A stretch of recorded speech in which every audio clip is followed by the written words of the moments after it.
Hi, today I will teach you how to create the slow motion effect in Premiere Pro.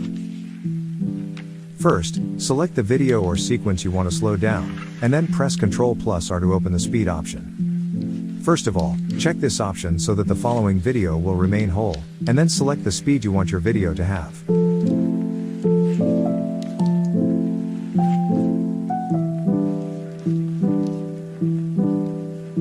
After that, select Optical Flow. As you can see, this option helps the video to move much more smoothly.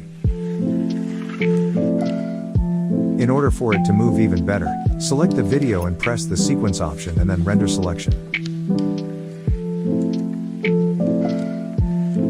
I hope I helped you get the result you wanted. Don't forget that if you want more content like this, you can subscribe to the channel.